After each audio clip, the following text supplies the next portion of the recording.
সংসদ অধিবেশনের মেয়াদকাল ও কার্যপ্রণালী নির্ধারণ করতে সংসদ ভবনে চলছে কার্য উপদেষ্টা কমিটির প্রথম বৈঠক। শনিবার জাতীয় সংসদ ভবনে দুপুর 12:30টার পর বৈঠকটি শুরু হয়।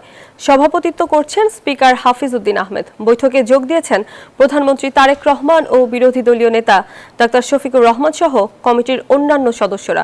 বৃহস্পতিবার সংসদের প্রথম অধিবেশনে স্পিকারকে সভাপতি করে এই কমিটি গঠন করা হয়। সানি জানাবেন, কার্য উপদেষ্টা কমিটির বৈঠক নিয়ে সবশেষ কি তথ্য আছে আপনার কাছে? ধন্যবাদ। 12:30টার পরে শুরু হওয়া বৈঠকটি কিন্তু এখনও চলছে এবং আপনি যেমনটি জানাচ্ছিলেন যে স্পিকারের নেতৃত্বে সভাপতিত্বে এই বৈঠকটি অনুষ্ঠিত হচ্ছে এবং সেখানে প্রধানমন্ত্রী তারেক রহমান এবং বিরোধী দল নেতা ডক্টর শফিকুর রহমান সহ দুই সরকার এবং বিরোধী দলের চিফ হুইপ এবং গুরুত্বপূর্ণ নেতারা, কমিটির যারা সদস্য তারা অংশ নিয়েছেন। দুটি বিষয়ে এই বৈঠকে আলোচনা হচ্ছে। জানেন যে বৃহস্পতিবার ত্রয়োদশ সংসদের প্রথম অধিবেশন শুরু হয়।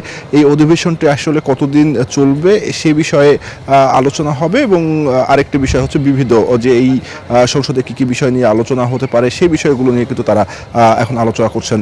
এখনও বৈঠকটি চলছে, হয়তোবা যে ধারণা করছে যে আরও আধা ঘন্টার মতো এই বৈঠকটি চলতে পারে। তার পরবর্তীতে যখন বৈঠক থেকে বের হয়ে যখন আমাদেরকে একটি ব্রিফ করা হবে তখন আরও বিস্তারিত তথ্য আমরা জানাতে পারবো। জানেন যে বৃহস্পতিবার যখন সংসদের প্রথম অধিবেশন শুরু হয় সেদিনে কিন্তু এই কমিটি সহ 4টি কমিটি করে দেয়া হয় এবং আজকেরই কিন্তু যে উপদেষ্টা যে বৈঠকটি সেটি কিন্তু আজকেরই তাদের প্রথম হচ্ছে এবং সেখানে যেটি বলছিলাম যে দুটি বিষয় কিন্তু আলোচনা হওয়ার কথা রয়েছে। তো এই ছিল আমার কাছে সংসদ ভবন থেকে সর্বশেষ তথ্য।